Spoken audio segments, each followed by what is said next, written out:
La indumentaria que vestimos, el hogar que habitamos, la educación que recibimos, la atención sanitaria que moldea nuestra salud y los derechos básicos que cimentan nuestra sociedad. Todos estos pilares de la existencia contemporánea se transformaron fundamentalmente por los eventos que se desarrollaron en la Gran Bretaña victoriana entre 1837 y 1901. Este no fue meramente otro periodo en la historia, fue el crisol donde nació nuestro mundo moderno, el laboratorio de las ideas y estructuras que aún nos definen en el siglo XXI. En este recorrido, revelaremos cómo la riqueza sin precedentes, generada por la expansión del Imperio Británico y la vorágine de la Revolución Industrial, creó una división social extrema. Una sociedad donde los opulentos vivían en la cúspide de la abundancia, mientras los menos afortunados soportaban condiciones que apenas podemos concebir en la actualidad. Más aún, mostraremos cómo esta abismal desigualdad, lejos de ser un mero producto de la época, desencadenó las reformas sociales y las ideas revolucionarias que todavía dan forma a nuestras vidas y aspiraciones. La era victoriana amaneció el 20 de junio de 1837, cuando la joven princesa alejandrina Victoria fue despertada en el Palacio de Kensington con noticias que alterarían para siempre el curso de la historia británica. Su tío, el rey Guillermo IV, había fallecido, convirtiendo a la joven de 18 años, aún inexperta en las lides del Estado, en la soberana gobernante de la nación más poderosa y expansiva de la tierra. En cuestión de horas, Victoria se reunió sola con el Consejo Privado, un gesto audaz de independencia y determinación que marcó el tono de lo que se convertiría en un reinado de casi 64 años, un periodo transformador en la historia mundial. Esta trascendental transición ocurrió en un momento en que Gran Bretaña se encontraba en una encrucijada sin precedentes. La primera nación industrial del mundo estaba experimentando un crecimiento económico y tecnológico sin parangón en la historia humana. Las máquinas de vapor rugían incesantemente en las fábricas de todo el país, impulsando a plena capacidad fábricas textiles que procesaban algodón de las colonias, acerías que forjaban el esqueleto de una nueva era y un sinfín de otras industrias que formaban la columna vertebral del poder económico británico. La producción de carbón, el combustible de esta revolución, se había disparado de 10 millones de toneladas anuales al comienzo del siglo a más de 30 millones para la coronación de Victoria, alimentando no solo la industria, sino también una revolución en el transporte, a medida que los ferrocarriles, como una red arterial, comenzaban a cruzar la campiña, uniendo ciudades y mercados. Gran Bretaña en 1837 era una nación de contrastes marcados y a veces chocantes. Si bien la industrialización creó una riqueza enorme para unos pocos, simultáneamente produjo una pobreza devastadora y una miseria palpable para millones. La Ley de Reforma de 1832 había ampliado los derechos de voto a ciertos sectores de la clase media, un paso adelante hacia una mayor representatividad, pero aún dejaba aproximadamente el 95% de los adultos sin representación política, incluyendo a todas las mujeres y a la vasta mayoría de los hombres de la clase trabajadora. La aristocracia y la nobleza terrateniente, los pilares de la vieja sociedad, mantuvieron su control sobre el poder a través de la Cámara de los Lores, incluso cuando los nuevos capitalistas industriales comenzaron a acumular fortunas que rivalizaban, e incluso superaban, las de las antiguas fincas familiares, generando una nueva élite. El vasto imperio que Victoria heredó, cimentado en siglos de expansión naval y comercial, se expandiría dramáticamente durante su reinado, alcanzando su apogeo. Los territorios británicos se extendían desde Canadá hasta el Caribe, desde la vasta India hasta la lejana Australia, con puestos de avanzada estratégicos y bases militares en toda África y el resto del mundo. La poderosa Compañía Británica de las Indias Orientales controlaba efectivamente el subcontinente indio, una joya de la corona imperial, mientras que las colonias de asentamiento en Australia se expandían rápidamente, prometiendo nuevas tierras y recursos. Este poder imperial sin precedentes trajo recursos invaluables, bienes exóticos y una influencia global innegable a las costas británicas, pero también conllevó responsabilidades morales que, cada vez más, inquietarían las conciencias victorianas más sensibles. Los movimientos de avivamiento religioso, en particular el evangelicalismo, estaban remodelando drásticamente la sociedad británica cuando Victoria asumió el trono. Este evangelicalismo enfatizaba la salvación personal a través de la fe, la rectitud moral en la vida cotidiana y la imperiosa necesidad de la reforma social, influyendo tanto en la Iglesia de Inglaterra como en las vigorosas denominaciones no conformistas. Este fervor religioso impulsó campañas morales contra fallas percibidas, desde el consumo excesivo de alcohol y la embriaguez hasta la prostitución, al mismo tiempo que inspiraba esfuerzos humanitarios y filantrópicos para abordar la pobreza rampante, el analfabetismo y la explotación laboral en las fábricas y minas. Las escuelas dominicales, instituciones inicialmente religiosas, se habían convertido en un pilar central de la educación popular, enseñando no solo doctrina religiosa, sino también alfabetización básica a miles de niños de clase trabajadora, un primer paso hacia la educación universal. La tecnología, motor de la revolución, transformó la vida cotidiana a un ritmo asombroso, alterando profundamente las rutinas y las percepciones. El alumbrado de gas iluminaba las calles de la ciudad y los hogares de moda, haciendo que las actividades nocturnas fueran cada vez más comunes y seguras. El telégrafo, con su red de cables, había comenzado a revolucionar la comunicación a distancia, mientras que los avances en la tecnología de impresión producían libros, revistas y periódicos más baratos y accesibles para una población cada vez más alfabetizada y sedienta de información. La fotografía, inventada justo antes de la ascensión de Victoria, pronto crearía formas completamente nuevas y democratizadas de documentar el mundo y comprender la cultura visual, capturando la vida de todas las clases sociales. El propio Londres se había convertido en una metrópolis como ninguna otra vista anteriormente en la historia humana. Para 1837, su población superaba los 1,5 millones, lo que la convertía no solo en la capital de Gran Bretaña, sino en el centro urbano más grande, influyente y cosmopolita del mundo. Sus muelles procesaban bienes exóticos de todo el globo. Sus fábricas producían de todo, desde muebles de lujo hasta armas de fuego, y sus instituciones financieras financiaban el desarrollo en todo el imperio y más allá, consolidando su posición como capital financiera global. Sin embargo, esta notable expansión urbana trajo consigo desafíos sin precedentes: hacinamiento extremo, contaminación ambiental devastadora, la propagación de enfermedades infecciosas y una pobreza abyecta a una escala que exigía nuevos enfoques para la gobernanza urbana y la salud pública. El periodo victoriano comenzó con un espíritu de confianza que a menudo bordeaba la arrogancia imperial. Gran Bretaña se veía a sí misma como el taller del mundo, un faro de progreso tecnológico y civilización moral, destinado a difundir la ilustración y el libre comercio a través de su imperio, su tecnología y su gobierno. Este nacionalismo autoconfiado impulsó tanto logros notables, como la construcción de vastas infraestructuras y descubrimientos científicos, como profundos fracasos éticos, particularmente en el ámbito colonial y social, en las décadas venideras. Los ferrocarriles, los telégrafos y los barcos de vapor acortaron las distancias y conectaron continentes en una red global incipiente, mientras que los descubrimientos científicos ampliaron la comprensión humana de todo, desde la evolución de las especies hasta las leyes de la electricidad. Pero detrás de esta fachada de progreso nacional y triunfo tecnológico, yacía una sociedad rígidamente tallada en estratos tan distintos que un victoriano perspicaz podía identificar la posición social precisa de alguien con una sola mirada a sus botas o la calidad de su sombrero. El sistema de clases no se trataba simplemente de riqueza, creaba universos paralelos donde personas que vivían a pocos metros de distancia quizás nunca interactuaban realmente, sus vidas regidas por reglas tan complejas que surgió toda una industria de manuales de etiqueta solo para enseñar a los recién llegados ricos cómo no avergonzarse en sociedad. La Gran Bretaña victoriana se dividió en 3 clases sociales rigurosamente definidas, cada una con sus propios códigos, costumbres y realidades. En la cúspide se encontraba la aristocracia y la nobleza terrateniente.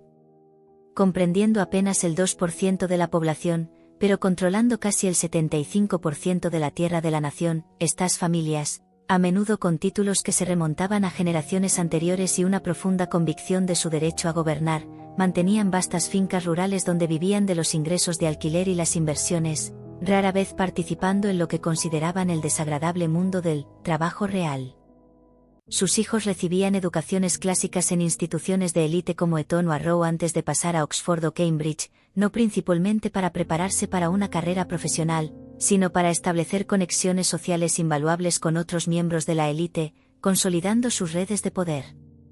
La creciente clase media representaba una fuerza revolucionaria y dinámica en la sociedad victoriana.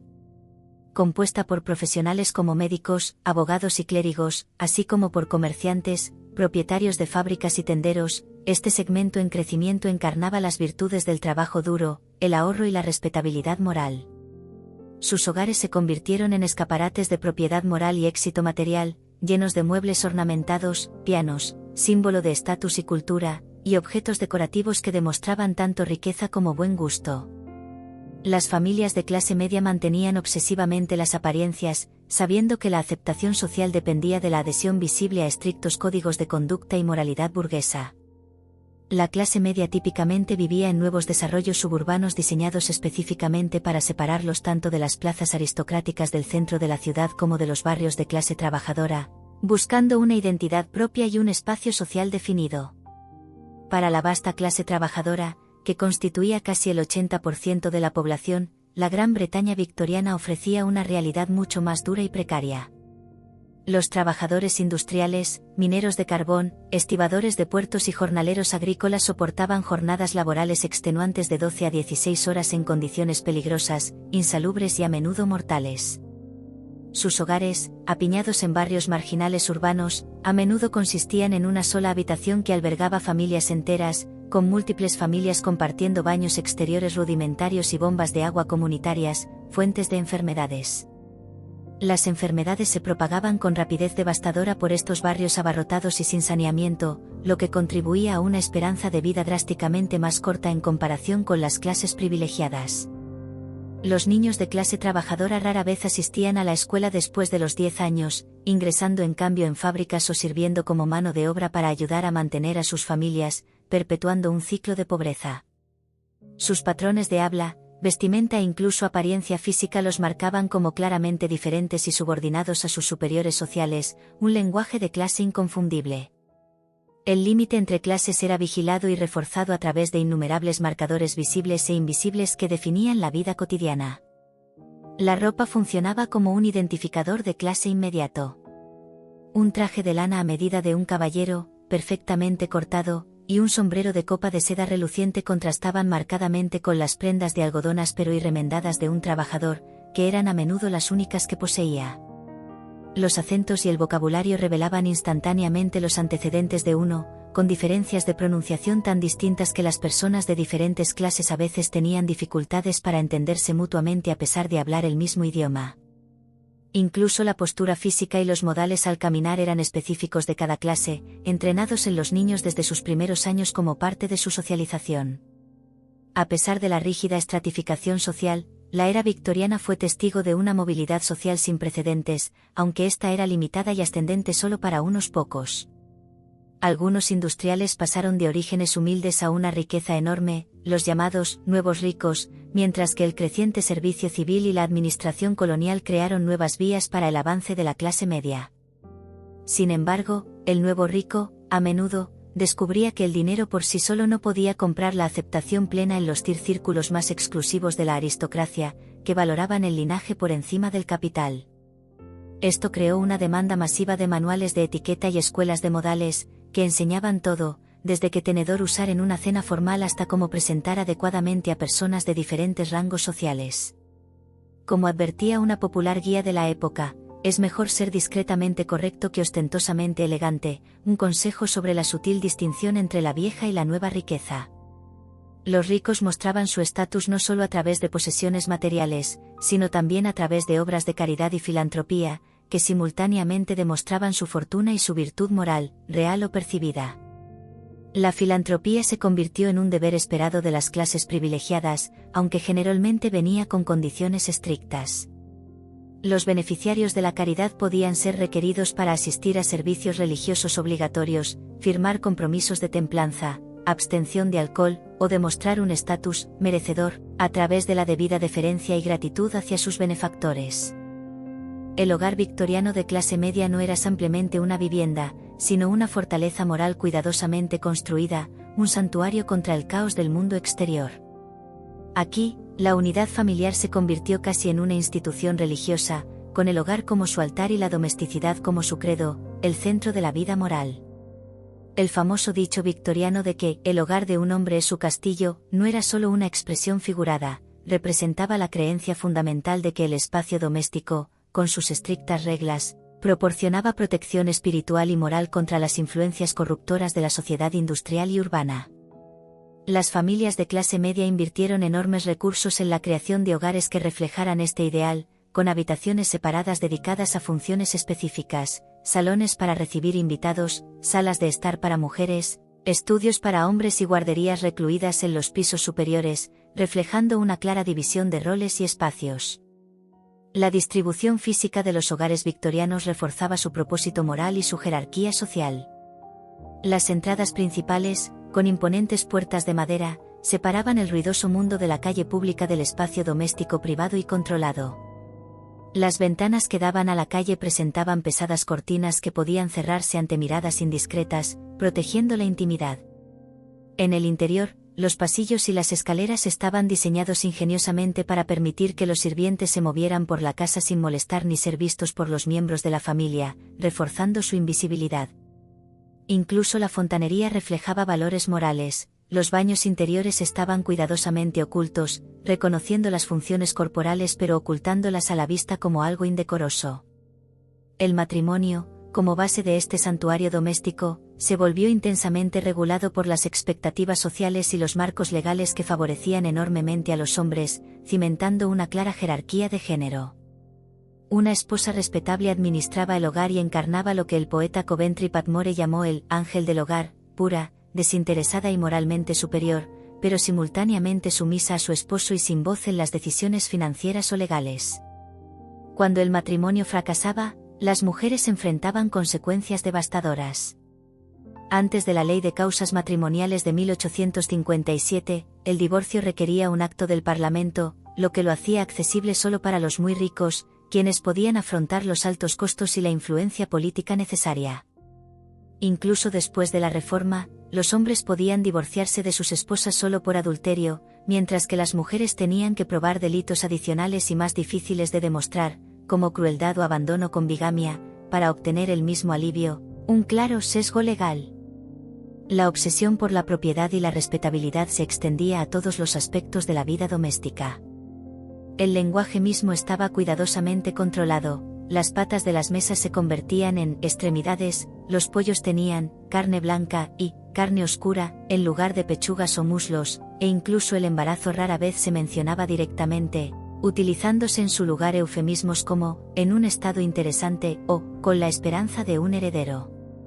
Esta modestia lingüística, que a veces rozaba lo absurdo, reflejaba ansiedades más amplias sobre la sexualidad que paradójicamente coexistían con un próspero mercado negro de pornografía y prostitución en las ciudades.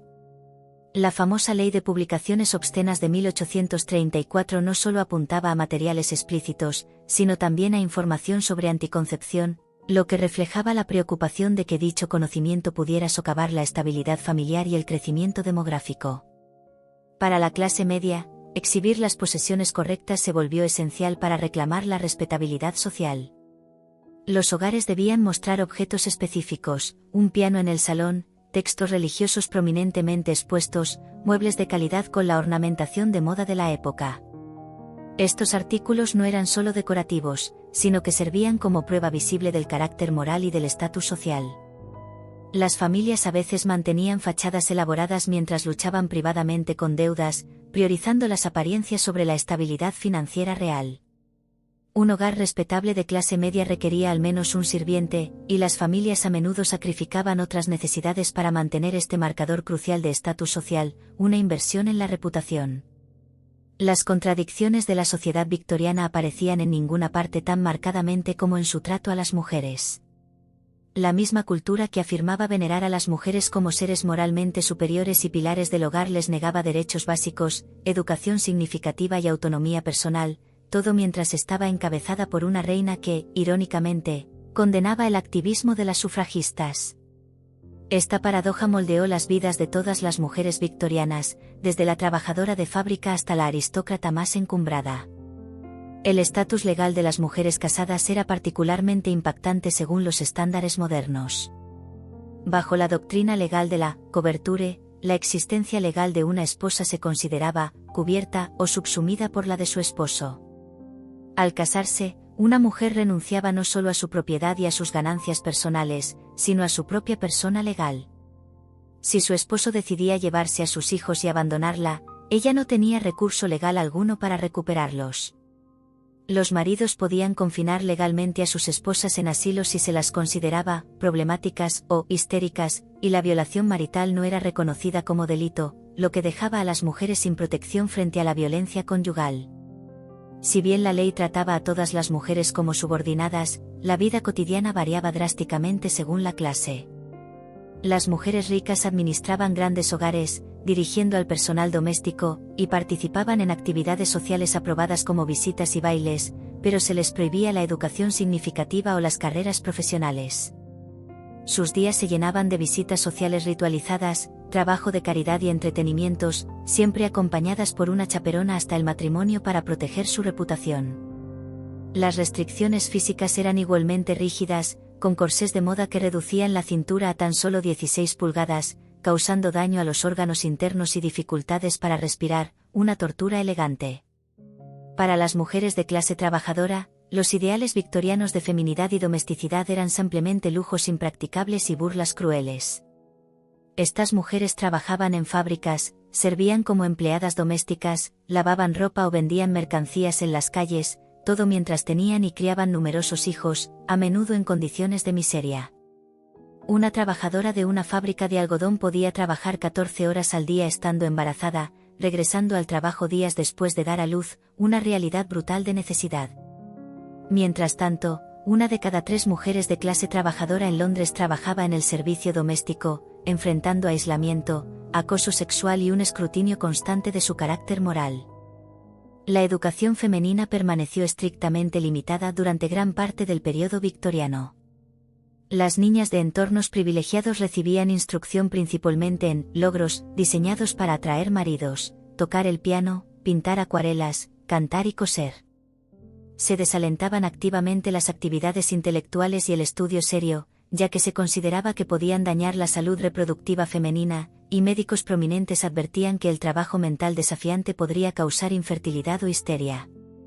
Cuando el Bedford College abrió en 1849 como la primera institución de educación superior para mujeres, enfrentó burlas y una considerable oposición social.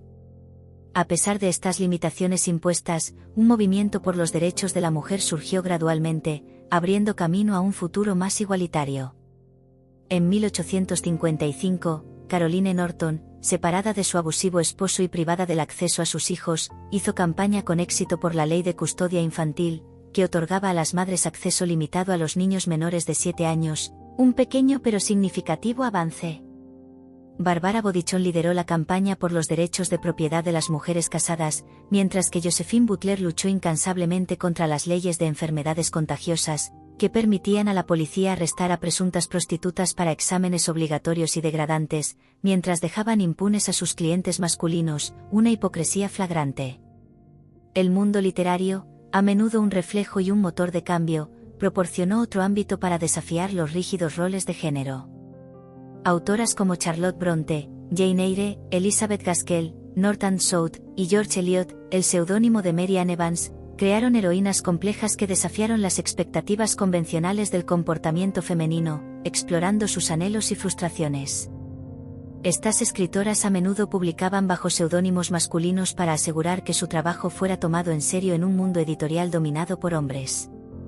Sus novelas cuestionaban las limitadas opciones de las mujeres y retrataban personajes femeninos con una profundidad intelectual y una complejidad moral raramente reconocidas en la sociedad victoriana oficial. Lentamente, las reformas legales comenzaron a erosionar estas restricciones discriminatorias.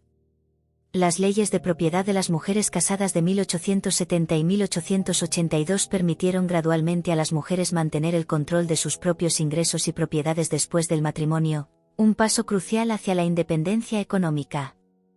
La Ley de Causas Matrimoniales de 1857 hizo que el divorcio fuera más accesible, aunque todavía muy sesgado contra las mujeres. Para el final del reinado de Victoria, las mujeres habían ganado acceso limitado a la educación superior, con colegios femeninos establecidos en Oxford y Cambridge, aunque la membresía completa en estas universidades y la igualdad académica aún estaban a décadas de distancia. Bajo las grandiosas reformas legales y los movimientos sociales que lentamente, pero de forma inexorable, remodelaron la Gran Bretaña victoriana, yacía la textura mundana, pero fascinante, de la vida cotidiana. ¿Creerías que un londinense victoriano podía enviar una carta por la mañana invitando a un amigo a cenar y recibir su respuesta por la tarde, todo mientras mantenía un horario tan preciso que podías poner tu reloj en sus movimientos? Esta eficiencia, impensable para épocas anteriores, era el resultado de la modernización. El día victoriano comenzaba temprano para la mayoría de los británicos, dictado por los ritmos de la industria. En las ciudades industriales, los silbatos de las fábricas rompían el aire del amanecer a las 5:30 de la madrugada, una llamada ineludible que convocaba a los trabajadores a sus puestos. Para las 6 de la mañana, las calles estaban repletas de carros, vendedores ambulantes montando puestos de mercado y trabajadores apresurándose para evitar los castigos por retraso.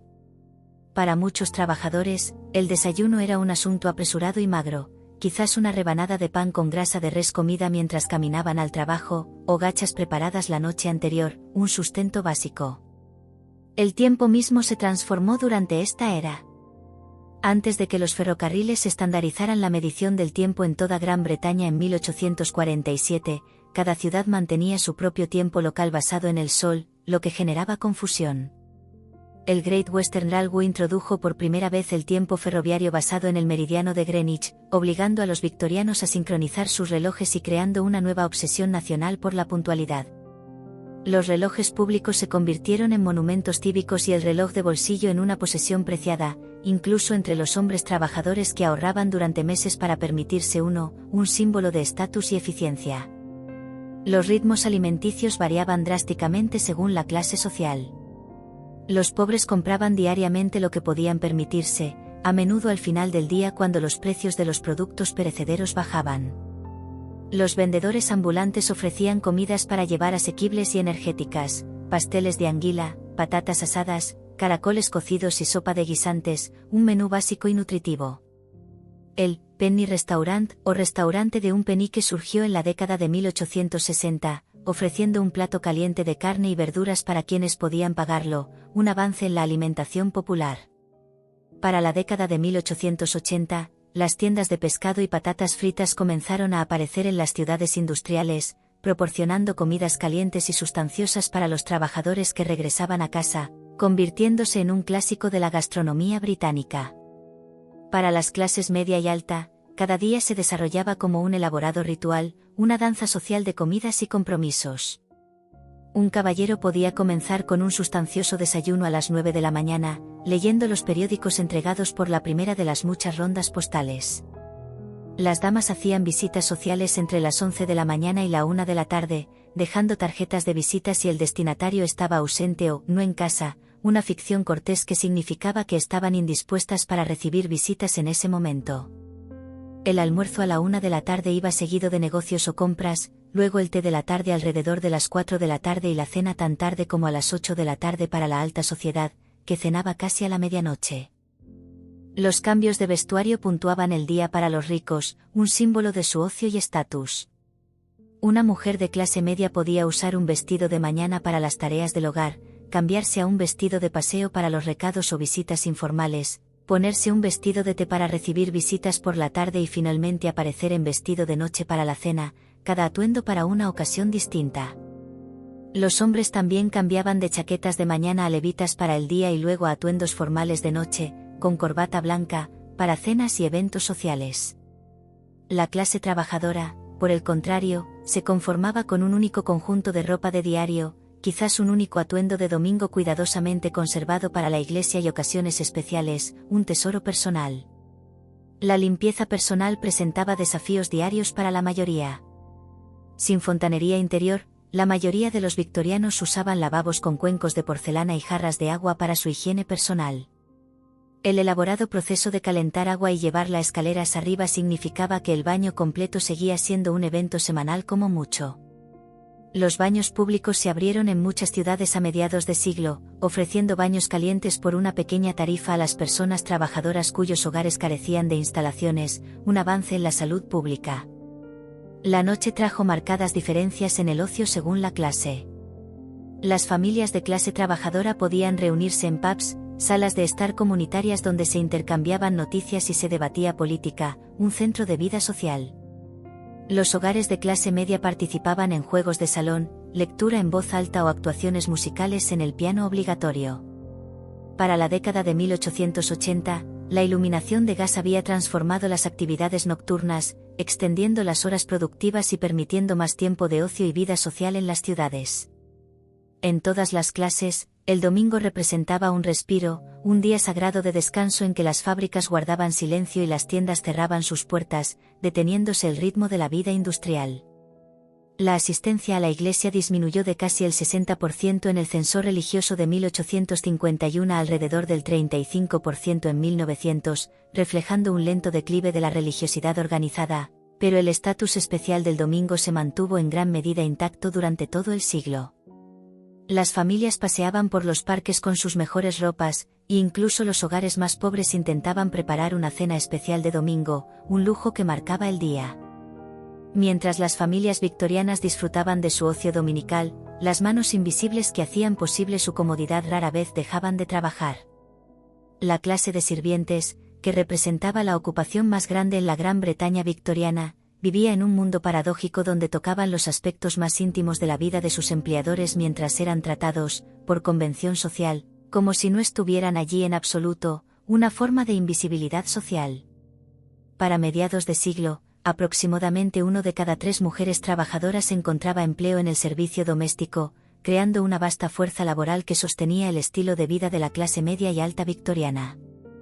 Detrás de cada hogar respetable operaba una jerarquía cuidadosamente estructurada y rígida. En direcciones prestigiosas, el mayordomo reinaba supremo sobre el personal masculino, mientras que el ama de llaves, con su manojo de llaves, comandaba a las sirvientas, ejerciendo un poder considerable. Estas posiciones superiores conllevaban tanto estatus como responsabilidad. Un mayordomo podía ganar 50 libras anuales con alojamiento y comida, mientras que las sirvientas domésticas ordinarias recibían tan solo de 6 a 12 libras anuales, una disparidad salarial enorme. El escalafón se extendía hacia abajo a través de las damas de compañía que atendían directamente a las señoras, las sirvientas de la casa, el personal de cocina y, finalmente, a las humildes lavaplatos que fregaban ollas y soportaban las condiciones más duras y sucias. El día de un sirviente comenzaba antes del amanecer y a menudo se extendía más allá de la medianoche, sin apenas descanso. Las lavaplatos podían levantarse a las 4:30 de la madrugada para encender el fuego y hervir agua antes de que los demás despertaran, preparando el hogar para el día. Incluso en hogares modestos con solo 1 o 2 sirvientes, el trabajo nunca cesaba. Había que fregar los suelos, limpiar los braseros, preparar las comidas y lavar la ropa sin fin, un ciclo interminable de tareas manuales. El peaje físico era inmenso. Muchas desarrollaron problemas de salud crónicos por acarrear carbón, agua y lino pesado arriba y abajo de las escaleras innumerables veces al día, con secuelas permanentes. La carga psicológica podía ser igualmente aplastante. Los sirvientes existían en un extraño limbo social, físicamente presentes pero socialmente invisibles, obligados a ser meras sombras. Muchos hogares imponían prácticas extrañas para mantener esta ilusión de invisibilidad. Algunos sirvientes tenían prohibido usar la escalera principal o se les instruía a mirar hacia la pared cuando los miembros de la familia pasaban, evitando el contacto visual. La práctica de los sirvientes entrando a las habitaciones de espaldas demostraba este decidido borrado de su personalidad. Eran herramientas de comodidad, no personas a las que reconocer. Las jóvenes solían ingresar al servicio directamente desde hogares de clase trabajadora o casas de trabajo, donde eran enviadas por sus familias para contribuir a la subsistencia. El puesto de sirvienta para todo, en hogares más pequeños era particularmente brutal, combinando todas las tareas del hogar con un aislamiento completo, sin la camaradería de un personal más numeroso. Sin la ayuda que se encontraba en establecimientos más grandes, estas sirvientas solitarias a menudo trabajaban desde las 5 de la madrugada hasta las 11 de la noche con solo medio día libre los domingos, y a veces ni siquiera eso, sin vida personal. Sus dormitorios frecuentemente consistían en tarimas en el suelo de la cocina o en habitaciones húmedas y frías en el sótano, sin privacidad ni comodidades. A pesar de la proximidad a despensas bien surtidas, los sirvientes a menudo sobrevivían con raciones escasas y una dieta monótona. Mientras preparaban asados y postres finos para sus empleadores, muchos subsistían con pan, grasa y té aguado. Un manual del hogar aconsejaba a las señoras: nunca permita que sus sirvientes coman la misma comida que se sirve en su mesa. Fomenta ideas por encima de su estación, una muestra de la rígida división social. Sin embargo, el robo de comida se convirtió en una forma común de resistencia contra tal desigualdad deliberada. En establecimientos más grandes, los sirvientes crearon su propio mundo social intrincado, debajo de las escaleras. El salón de sirvientes operaba con sus propios códigos y jerarquías estrictos. Los sirvientes de alto rango podían tener sus propios cuartos y privilegios, mientras que los sirvientes de menor rango comían por separado y estaban excluidos de ciertas conversaciones, replicando la jerarquía de arriba. El romance floreció a pesar de las restricciones, aunque las sirvientas enfrentaban el despido inmediato sin referencia si quedaban embarazadas, una perspectiva devastadora que a menudo conducía a la indigencia y la prostitución. La relación entre amos y sirvientes era compleja, marcada por el poder y la dependencia. Mientras que algunos hogares trataban al personal con decencia básica y una cierta benevolencia paternalista, la mayoría imponía límites rígidos y deshumanizadores. Se esperaba que los sirvientes fueran infaliblemente leales y discretos, conocedores de los secretos familiares más íntimos, pero sin reconocerlos nunca, actuando como observadores silenciosos. Sus vidas personales estaban fuertemente reguladas. La mayoría requería permiso para recibir visitas o salir de las instalaciones durante su limitado tiempo libre. El empleo podía terminar instantáneamente por infracciones tan menores como reír demasiado alto o usar el cabello en un estilo inapropiado, demostrando el control absoluto de los empleadores. Más allá del mundo confinado y paradójico del servicio doméstico, se encontraba el corazón retumbante del poder económico de la Gran Bretaña victoriana, sus fábricas. El ritmo implacable de la maquinaria, el ruido constante y el vapor omnipresente definieron una era en la que Gran Bretaña producía más bienes manufacturados que cualquier otra nación en la Tierra, consolidando su posición como potencia industrial global. Para la década de 1850, las fábricas británicas producían más de la mitad del hierro y la tela de algodón del mundo, un monopolio de facto. Con centros industriales como Manchester procesando más algodón que todas las naciones competidoras combinadas, el paisaje de Gran Bretaña se transformó a medida que las chimeneas de las fábricas se elevaban sobre ciudades como Birmingham, Sheffield y Glasgow, expulsando hollín y humo. Estos centros industriales se especializaban en productos distintos, Birmingham en metalurgia y joyería, Sheffield en acero y cubertería, Glasgow en construcción naval. La industria textil se concentró en Lancashire y Yorkshire, mientras que la cerámica dominaba en Staffordshire, creando identidades regionales ligadas a industrias específicas y a menudo brutales. El trabajo en fábrica se parecía poco a la artesanía tradicional o a la vida agraria. En lugar de artesanos cualificados que completaban proyectos enteros, los trabajadores ahora realizaban tareas repetitivas y monótonas en un sistema de producción precisamente coordinado, la semilla del Fordismo. En las fábricas textiles, una persona podía atender una máquina específica durante 12 horas seguidas, realizando el mismo movimiento miles de veces al día, una labor deshumanizadora. El ruido era a menudo tan ensordecedor que los trabajadores desarrollaron lenguajes de señas especializados para comunicarse sobre el rugido incesante de la maquinaria, una forma de adaptación. El peaje físico era inmenso y visible. Las fábricas de algodón generaban polvo fino que causaba enfermedades respiratorias crónicas como la visinosis o el pulmón marrón, devastando la salud de los trabajadores. Las fundiciones de hierro y las fábricas de vidrio sometían a los trabajadores a calor extremo, causando agotamiento por calor y quemaduras severas. Las plantas químicas exponían a los trabajadores a toxinas que decoloraban su piel y destruían sus dientes, dejando marcas permanentes. La maquinaria reclamaba dedos, manos y extremidades con una regularidad espantosa, mutilando a miles.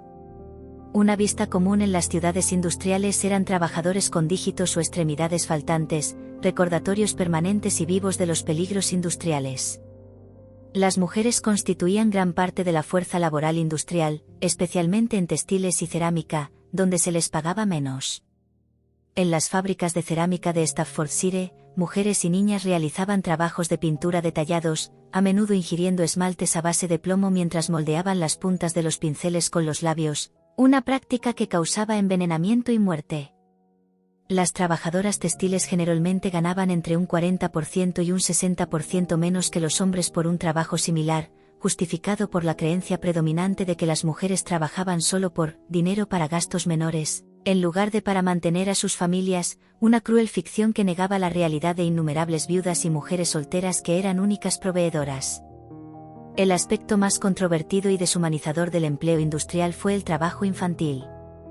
Si bien los niños siempre habían trabajado junto a sus padres en entornos agrícolas, el trabajo en fábrica era diferente, regimentado, peligroso y a menudo supervisado por extraños abusivos. Los niños de tan solo 5 años trabajaban como pises en fábricas textiles, arrastrándose debajo de la maquinaria en funcionamiento para atar hilos rotos, una labor de alto riesgo. En las fábricas de fósforos, los niños sumergían palitos de madera en compuestos de fósforo que causaban la mandíbula de Fous, una horrible condición en la que los huesos de la mandíbula literalmente se pudrían mientras las víctimas permanecían vivas, un suplicio. Las propias ciudades fabriles eran entornos transformados, diseñados para la eficiencia industrial más que para la habitabilidad humana. Las calles estaban dispuestas en rígidas cuadrículas para maximizar la eficiencia y el control, con viviendas de trabajadores idénticas construidas por los propietarios de las fábricas, creando barrios monótonos y uniformes. Sin embargo, algunas ciudades como Salter, construida por el industrial Titus Salt, y Bourneville, creada por la familia Cadbury, conocida por sus chocolates, representaban enfoques más ilustrados y paternalistas, proporcionando mejores viviendas, escuelas e instalaciones recreativas para sus trabajadores, aunque todavía bajo la atenta mirada y el control absoluto del propietario de la fábrica, limitando la autonomía. Las primeras leyes de fábricas intentaron abordar los peores abusos del sistema. La ley de 1833 prohibió el trabajo en fábricas a niños menores de 9 años y limitó a los menores de 13 años a turnos de 8 horas, un primer paso vacilante. Legislaciones posteriores restringieron gradualmente las horas de trabajo, mejoraron los requisitos de seguridad y exigieron educación básica para los niños trabajadores. Sin embargo, estas reformas enfrentaron una feroz resistencia de los intereses industriales, que se oponían a cualquier regulación. Los inspectores de fábricas eran demasiado pocos para hacer cumplir las regulaciones de manera efectiva, y muchos propietarios de fábricas ampliamente ignoraban la ley, utilizando un sistema de campanas de advertencia para alertar a los gerentes cuando se acercaban los inspectores, permitiendo el engaño. Para la década de 1880, el surgimiento del movimiento del nuevo sindicalismo comenzó a organizar grupos previamente ignorados de trabajadores fabriles no cualificados, dando voz a los más vulnerables. La infame huelga de las cerilleras de 1888 en la fábrica Bryant and May en Londres puso de relieve las peligrosas condiciones de trabajo de las jóvenes expuestas al tóxico fósforo blanco, que causaba la mandíbula de Fous. La indignación pública tras su exitosa huelga impulsó a más fábricas a adoptar procesos más seguros con fósforo rojo, menos tóxico, mostrando el poder de la acción colectiva. Las fábricas victorianas simbolizaban tanto el triunfo industrial como el costo humano. Simultáneamente, monumentos al progreso tecnológico y lugares de explotación brutal, producían los bienes de consumo que definían la cultura material, al tiempo que exigían un sacrificio tremendo a quienes los operaban. La yuxtaposición de maquinaria magnífica y cuerpos rotos creó una profunda contradicción en el corazón de la prosperidad victoriana. Estas profundas contradicciones de la prosperidad victoriana no quedaron sin ser cuestionadas, generando movimientos sociales que exigirían un cambio radical. ¿Qué sucede cuando millones de personas que construyen la riqueza de un imperio deciden que merecen tener voz en cómo se gobierna? El movimiento cartista surgió en 1838 como un fenómeno sin precedentes, la primera vez en la historia británica que la clase trabajadora se organizaba a una escala masiva para exigir derechos políticos en lugar de meras concesiones económicas. El movimiento se unió en torno a un documento llamado la Carta del Pueblo, redactada por William Lovett y otros radicales de la clase trabajadora que entendieron que sin representación política los trabajadores permanecerían impotentes y a merced de la élite. Sus demandas eran revolucionarias en su simplicidad: sufragio universal masculino, distritos electorales iguales, eliminación de las cualificaciones de propiedad para los miembros del Parlamento, pago para los miembros del Parlamento, para que cualquiera pudiera serlo, elecciones parlamentarias anuales y el voto secreto. En su núcleo había una pregunta fundamental y desafiante: ¿por qué las personas que producen la riqueza de Gran Bretaña no deberían tener voz en su gobierno? Feargus O'Connor, un carismático abogado irlandés convertido en radical y orador, se convirtió en el líder más reconocible del cartismo. Su periódico, The Northern Star, alcanzó una circulación asombrosa de 50.000 ejemplares semanales, un número extraordinario para la época, creando una red nacional de trabajadores políticamente comprometidos. El periódico sirvió tanto como herramienta de organización como plataforma educativa, ayudando a los trabajadores a comprender cómo la reforma parlamentaria se conectaba con sus luchas diarias por la justicia social. La primera petición nacional del cartismo en 1839 reunió la asombrosa cifra de 1,28 millones de firmas en un momento en que la población total de Gran Bretaña era de aproximadamente 18 millones, lo que demuestra un apoyo masivo. Cuando el Parlamento la rechazó despectivamente sin debate, el movimiento se dividió entre los cartistas de la «fuerza moral», que abogaban por una presión pacífica continua a través de peticiones y mítines, y los cartistas de la «fuerza física», que creían que podría ser necesaria una acción más drástica e incluso la insurrección. El levantamiento de Newport de noviembre de 1839 demostró estas tensiones. Cuando miles de mineros galeses, desesperados, marcharon sobre Newport bajo el liderazgo de John Frost, las tropas abrieron fuego, matando al menos a 22 manifestantes, un brutal recordatorio del poder estatal. El gobierno respondió con una ola de arrestos masivos. Frost y otros líderes fueron inicialmente condenados a ser ahorcados, descuartizados y desmembrados, la última vez que se pronunció este castigo medieval en Gran Bretaña, aunque las sentencias fueron posteriormente conmutadas a transporte a Australia, evitando una ejecución pública. La segunda petición nacional en 1842 reunió aún más apoyo, más de 3,3 millones de firmas, un número que superaba las expectativas, pero fue nuevamente rechazada por el Parlamento, que subestimó la fuerza del movimiento. Ese mismo año, la desesperación económica alimentó lo que se conoció como los disturbios del Black Plague en las regiones industriales. Los trabajadores retiraron los tapones de las calderas de las fábricas, paralizando efectivamente la producción en cientos de lugares de trabajo, en un acto de sabotaje industrial masivo. Las autoridades respondieron con fuerza militar, lo que provocó enfrentamientos sangrientos en varias ciudades, mostrando la determinación de reprimir la disidencia. La última gran petición cartista llegó durante el año revolucionario de 1848, cuando las monarquías de toda Europa fueron derrocadas por levantamientos populares, inspirando esperanzas en Gran Bretaña. El gobierno, aterrorizado por eventos similares en Gran Bretaña, desplegó 85.000 alguaciles especiales en todo Londres para hacer frente a una manifestación cartista planificada, en un despliegue de fuerza sin precedentes. La concentración en Kensington Common atrajo a decenas de miles, pero se mantuvo pacífica, y la petición, que afirmaba tener 5 millones de firmas, aunque posteriormente se contaron muchas menos debido a irregularidades, fue nuevamente rechazada. Después de esta derrota, el cartismo declinó gradualmente como movimiento unificado, pero su legado se extendió mucho más allá de su existencia formal, inspirando futuras reformas. Una por una, 5 de las 6 demandas fueron finalmente adoptadas. En la ley británica, el voto secreto llegó en 1872, el pago para los miembros del Parlamento en 1911, distritos electorales iguales a través de varias leyes de reforma, la abolición de las cualificaciones de propiedad en 1858, y el sufragio masculino casi universal para 1918.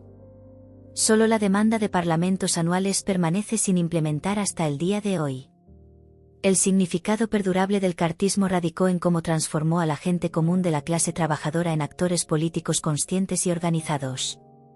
Mujeres como Ann Knight y Merian Walker formaron asociaciones cartistas femeninas, desafiando el enfoque del movimiento en el sufragio masculino mientras abogaban por derechos más amplios para las mujeres, una señal de los movimientos feministas futuros.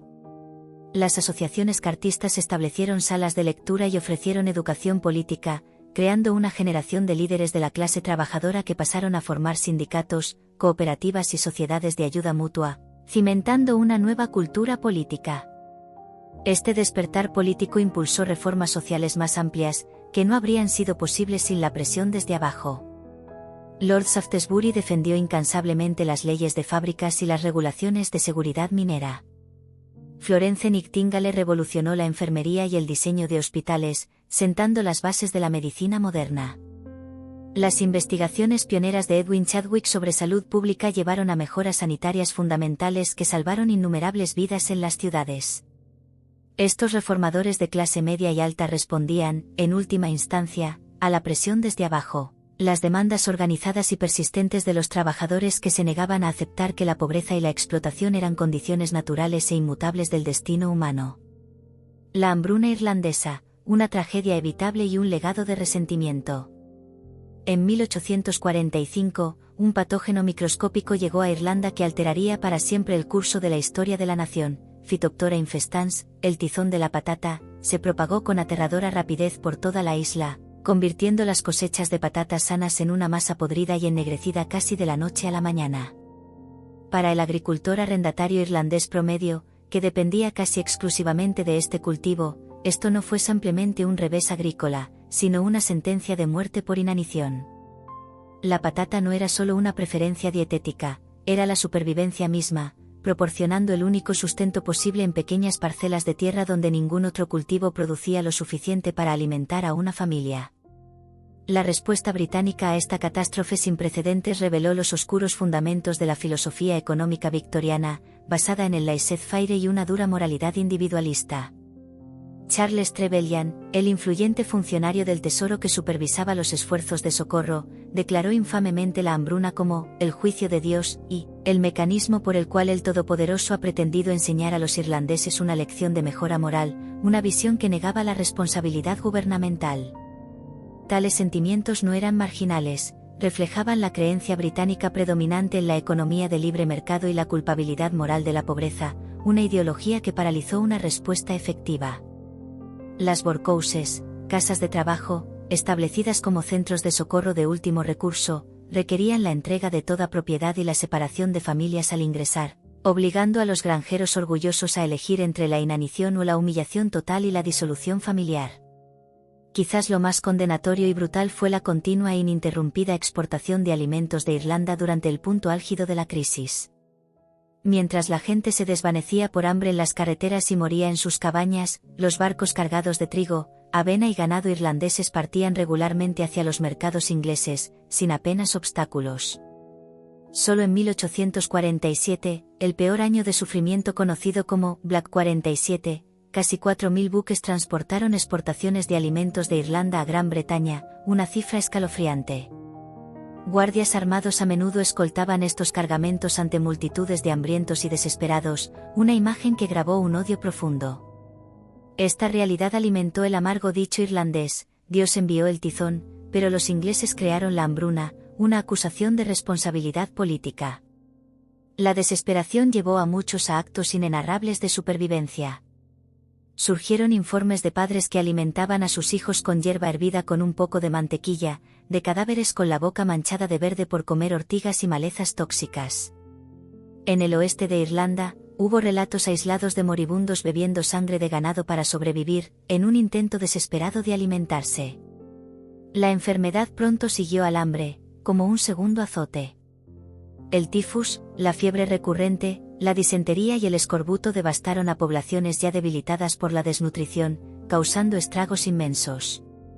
Los muertos a menudo quedaban sin enterrar, ya que los supervivientes estaban demasiado débiles para cavar tumbas, y las carreteras se llenaban de cadáveres. Aquellos que pudieron huir de la isla lo hicieron en condiciones inimaginables, en una de las mayores emigraciones masivas de la historia. Los barcos ataúd se ganaron su nombre, con tasas de mortalidad a bordo de estas embarcaciones abarrotadas que a veces alcanzaban el 30%, e incluso más. El Lochinvar, que navegaba hacia Quebec en 1847, vio morir a 117 de sus 462 pasajeros en el mar. Otro barco, el Agnes, perdió al 50% de sus pasajeros, una tragedia flotante. Los que sobrevivieron a la travesía a menudo enfrentaron discriminación y pobreza en sus nuevos hogares, agrupándose en barrios marginales urbanos como el North End de Boston o Scotland Road en Liverpool, replicando su miseria. El impacto cultural de la hambruna se extendió más allá de la demografía, alterando el tejido social y lingüístico. La hambruna aceleró el declive de la lengua irlandesa, gaélico, ya que quienes huyeron eran desproporcionadamente de regiones de habla gaélica, y el inglés se volvió esencial para la supervivencia. La música tradicional, la narración oral y las costumbres sufrieron golpes similares, perdiendo generaciones de conocimiento. La Iglesia Católica, una de las pocas instituciones que mantuvo la confianza pública a través de sus esfuerzos de socorro directos, emergió con una influencia fortalecida que daría forma a la sociedad irlandesa durante generaciones, convirtiéndose en un baluarte nacionalista. Las consecuencias políticas fueron igualmente profundas y sentaron las bases para futuros conflictos. La fallida rebelión de la joven Irlanda en 1848 puede haber fracasado militarmente, pero plantó semillas de sentimiento nacionalista y resentimiento antibritánico que crecerían hasta formar movimientos militantes como la Hermandad Feniana y eventualmente culminarían en el levantamiento de Pascua de 1916, y la independencia parcial de Irlanda. Para muchos irlandeses, la hambruna destrozó permanentemente cualquier fe restante en el gobierno británico y en la unión con Gran Bretaña. Un poema publicado en el periódico The Nation en 1847 capturó este sentimiento: somos miserables, hambrientos, despreciados, herramientas humanas para construir tu orgullo, pero Dios aún tomará venganza por las almas por las que Cristo murió, un lamento cargado de furia. La reacción internacional a la hambruna irlandesa reveló mucho sobre las dinámicas de poder victorianas y la hipocresía de la élite. Mientras los cuáqueros estadounidenses y otras organizaciones benéficas enviaron ayuda sustancial y vital, el socorro oficial británico siguió estando limitado por la ideología del laissez-faire y por una moralidad que culpaba a las víctimas. Cuando el sultán otomano Abdulmejid intentó realizar una generosa donación de 10.000 libras, una suma considerable para la época, 5 veces mayor que la donación de la reina Victoria, los diplomáticos británicos intervinieron para evitar avergonzar a su reina, que había donado una suma menor. Se dice que el sultán envió entonces 3 barcos de comida al puerto de Drogheda en secreto, un gesto de humanidad que superó la diplomacia y que aún hoy es conmemorado por la adopción por parte de la ciudad de la estrella y la media luna turcas en el emblema de su club de fútbol, un símbolo de solidaridad inesperada. La salud pública y la enfermedad en las ciudades victorianas. Mientras las organizaciones benéficas luchaban por combatir la hambruna en Irlanda, otro asesino silencioso estaba diezmando la propia población de Gran Bretaña en sus bulliciosas ciudades industriales. La rápida industrialización que había enriquecido a Gran Bretaña también había creado condiciones perfectas para que prosperaran las enfermedades infecciosas a una escala sin precedentes. En las calles abarrotadas de Londres y Manchester, la esperanza de vida se desplomó a niveles impactantes, marcando una profunda brecha de clase. Mientras que los residentes rurales podían vivir hasta los 60 años, los trabajadores industriales a menudo perecían antes de los 40, víctimas de las condiciones insalubres y las enfermedades. Lo que hizo que esta tragedia fuera particularmente llamativa fue cuán prevenible era gran parte de ella con el conocimiento adecuado. Las ciudades victorianas eran esencialmente platos de Petri gigantes, un caldo de cultivo para la infección. Las aguas residuales crudas fluían directamente al Támesis y a otros ríos urbanos, las mismas aguas de las que se extraían los suministros de agua potable para la población, creando un ciclo de contaminación. Las letrinas al aire libre se pudrían entre los edificios, mientras que miles de familias compartían un solo retrete exterior, una fuente constante de bacterias.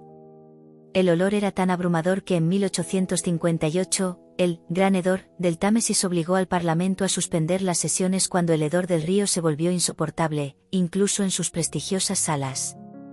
Los miembros del Parlamento colgaron paños empapados en cal sobre las ventanas en un intento feudal e ineficaz de bloquear el olor, una medida desesperada que resaltaba la falta de higiene. La mayoría de las autoridades médicas victorianas creían en la teoría miasmática, la idea de que las enfermedades se propagaban a través del aire fétido y los vapores nocivos emanados de la materia en descomposición. Si bien esta teoría era científicamente incorrecta, ignorando los microbios, inadvertidamente condujo a cambios positivos en el saneamiento. Los funcionarios de la ciudad, convencidos de que los malos olores causaban enfermedades, comenzaron a abordar los problemas de saneamiento y a limpiar las calles. La Junta Metropolitana de Obras encargó al ingeniero Joseph Bazalgette el diseño del primer sistema de alcantarillado integral de Londres, una red de túneles subterráneos de 1.100 millas que redirigían los desechos lejos del Támesis, un gigantesco proyecto de ingeniería que transformó la salud de la ciudad. Un hombre, sin embargo, desafió la teoría miasmática predominante a través de una investigación metódica y un razonamiento científico. En 1854, el Dr. John Snow mapeó meticulosamente las muertes por cólera en el distrito de Soho de Londres y rastreó el brote hasta una única bomba de agua contaminada en Broad Street. Al retirar la manivela de la bomba, detuvo la epidemia y demostró, contra la creencia popular, que el agua contaminada, no el aire, transmitía el cólera, sentando las bases de la epidemiología. Aunque inicialmente fue desestimado por las autoridades médicas más conservadoras, su trabajo finalmente cambió la forma en que se entendía y combatía la enfermedad. La Ley de Salud Pública de 1848 creó la primera Junta Nacional de Salud, aunque sus poderes estaban limitados por la reticencia victoriana a interferir con los derechos de propiedad privada, que se consideraban inviolables. No fue hasta 1875 que se aprobó una ley más completa, que exigía a las autoridades locales proporcionar agua potable, drenaje adecuado y eliminación regular de residuos, un paso crucial hacia una salud pública moderna. Estas reformas, aunque vitales, llegaron demasiado tarde para las innumerables víctimas de las 4 principales epidemias de cólera que azotaron Gran Bretaña entre 1831 y 1866. Los propios hospitales victorianos eran a menudo trampas mortales, lugares donde la infección se propagaba libremente. Florence Nightingale, la pionera de la enfermería moderna, documentó célebremente que los soldados en los hospitales militares tenían más probabilidades de morir por infecciones prevenibles que por heridas de batalla, revelando la necesidad de higiene. En las instituciones civiles, los pacientes a menudo compartían camas, los instrumentos quirúrgicos se usaban sin lavar entre operaciones, y los médicos pasaban directamente de diseccionar cadáveres a examinar pacientes sin lavarse las manos, un vector de contagio. La introducción de antisépticos por Joseph Lister en la década de 1860 representó un avance revolucionario y salvavidas. Al rociar ácido carbólico durante los procedimientos quirúrgicos, Lister redujo drásticamente las infecciones postoperatorias.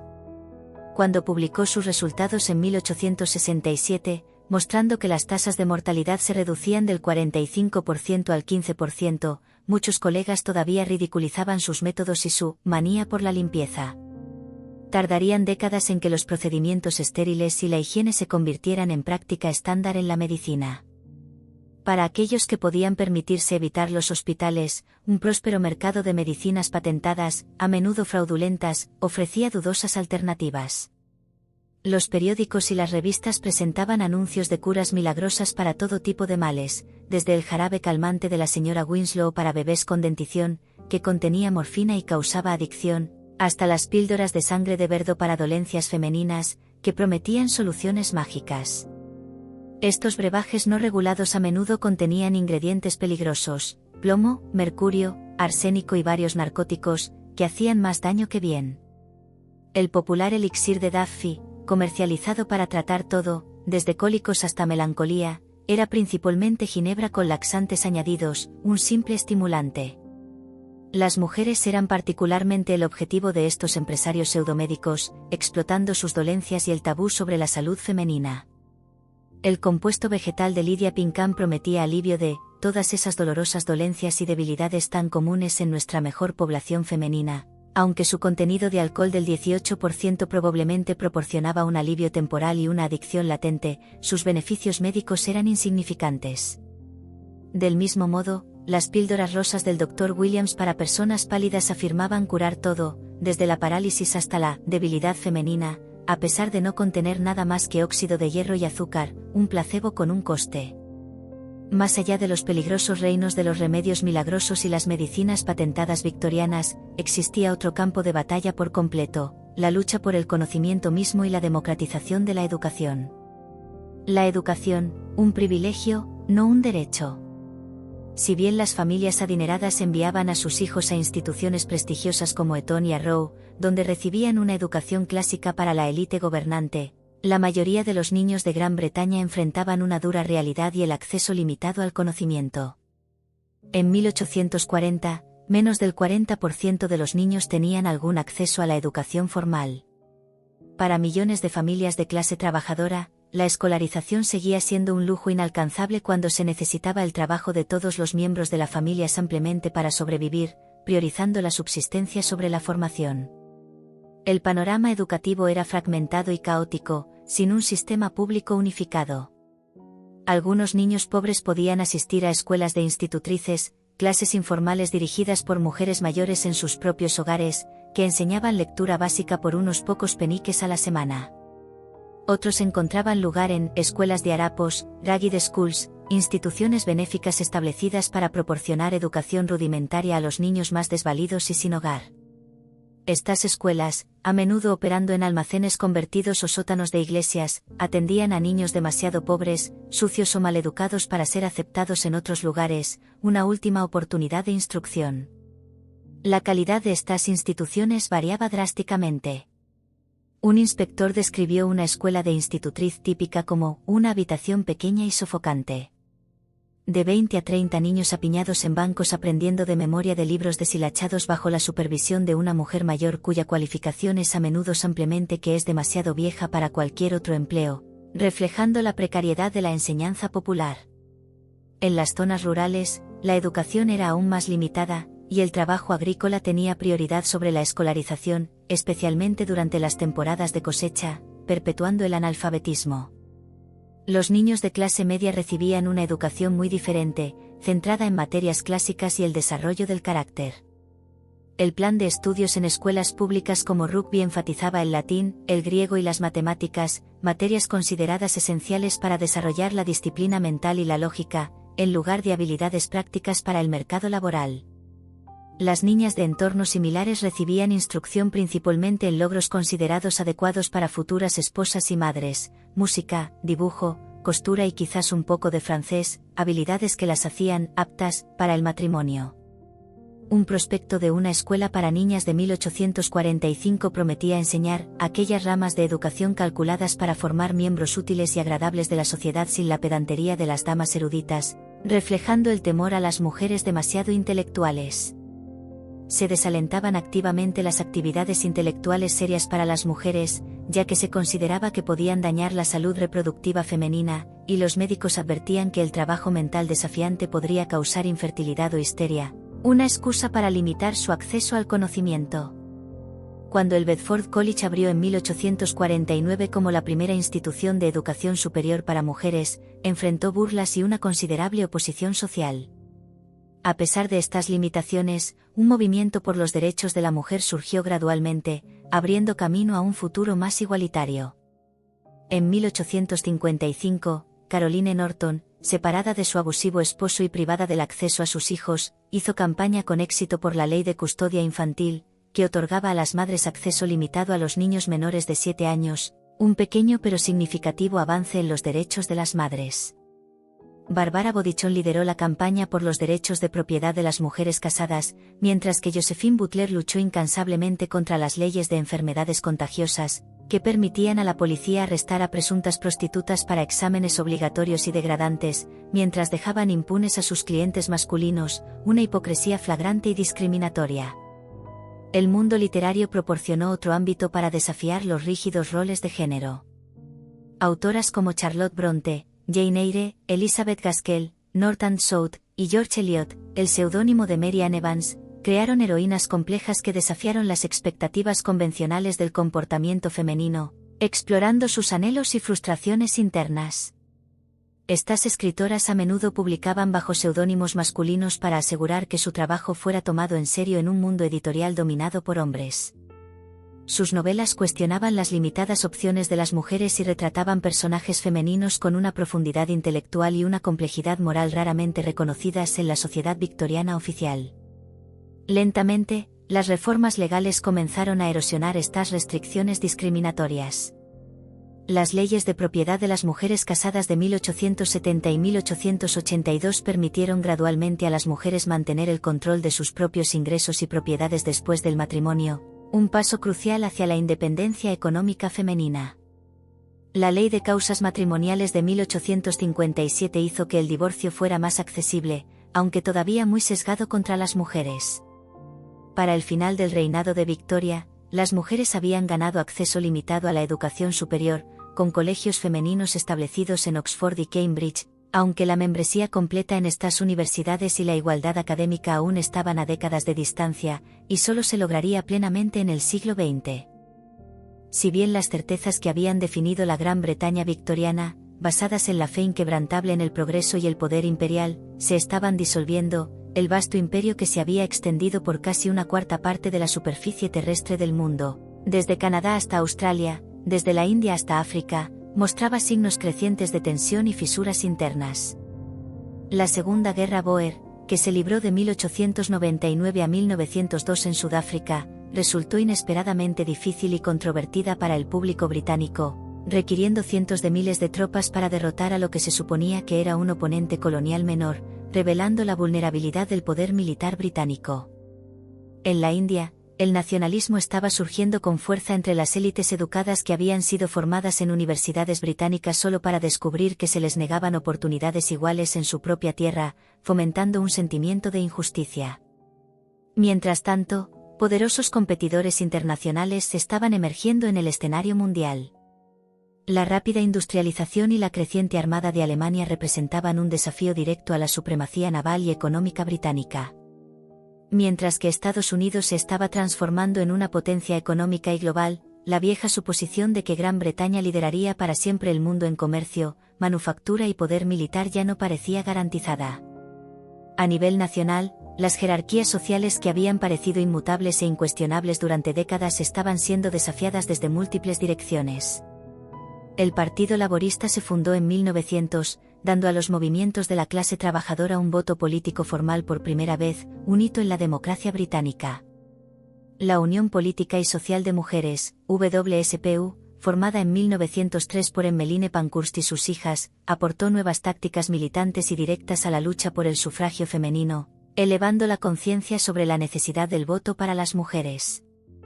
Incluso la aristocracia, pilar de la sociedad tradicional, enfrentó presiones sin precedentes, ya que la depresión agrícola, que afectó sus rentas de la tierra, y los nuevos impuestos sobre la herencia amenazaban sus cimientos económicos, obligándolos a vender tierras o buscar nuevas inversiones. El mundo artístico y literario de la época también capturó esta atmósfera de transición e incertidumbre. Los escritos de finales de la era victoriana de Thomas Hardy retrataban una Inglaterra rural que desaparecía bajo las fuerzas inexorables de la modernización y la industrialización, un lamento por un pasado que se desvanecía. El ingenio satírico de Oscar Wilde en sus obras de teatro y ensayos enmascaraba una crítica más profunda a la hipocresía social y la moralidad victoriana.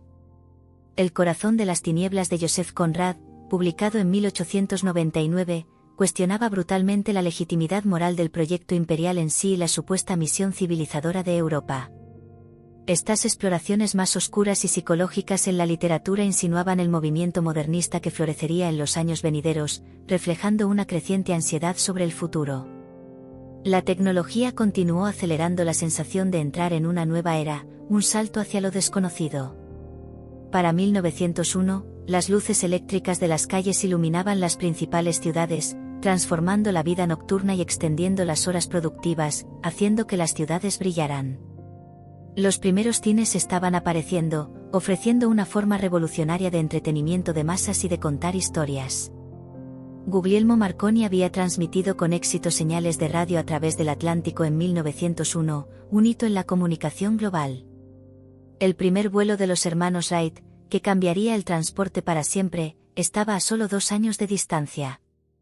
El automóvil, aunque todavía un lujo reservado para los ricos, prometía remodelar tanto el diseño urbano como la movilidad personal, augurando una nueva era de velocidad. La corta era eduardiana que siguió a la muerte de Victoria, de 1901 a 1910, a menudo se presenta nostálgicamente como una tarde soleada de fiestas en el jardín y elegantes casas de campo, un último respiro de opulencia. Si bien ciertamente hubo una reacción contra la rigidez victoriana y una mayor libertad social entre las clases altas, debajo de la superficie yacían crecientes tensiones sociales que hervían a fuego lento. La crisis constitucional de 1909 a 1911 redujo drásticamente el poder de la Cámara de los Lores, debilitando la influencia aristocrática. Las huelgas laborales se volvieron cada vez más comunes y militantes, demandando mejores condiciones. El movimiento sufragista se volvió más confrontacional y visible, exigiendo el voto. Lo que nadie podía prever era cuán completamente la Primera Guerra Mundial, que estallaría apenas 4 años después, barrería el mundo que los victorianos habían construido con tanta fe en su estabilidad. El conflicto que estalló en 1914 destruyó 4 imperios, el alemán, el austrohúngaro, el ruso y el otomano, mató a millones de personas y destrozó la fe del siglo XIX en el progreso inevitable y en la civilización. Sin embargo, incluso cuando las certezas victorianas se desvanecieron en el humo de la guerra, la infraestructura victoriana permaneció, en ferrocarriles y alcantarillas, sistemas educativos y procedimientos de servicio civil, administraciones coloniales y códigos legales. La era victoriana dio forma al mundo en el que vivimos, desde la salud pública hasta la educación y la lucha por la justicia social. Nos recuerda que el cambio real, fundamental y duradero ocurre cuando la gente lo exige, desde abajo, con persistencia y organización. Si encontraste fascinante este viaje a través de una época que nos dio forma, te invitamos a suscribirte para más exploraciones históricas. Hay mucha más historia y secretos justo debajo de la superficie de lo que creemos conocer.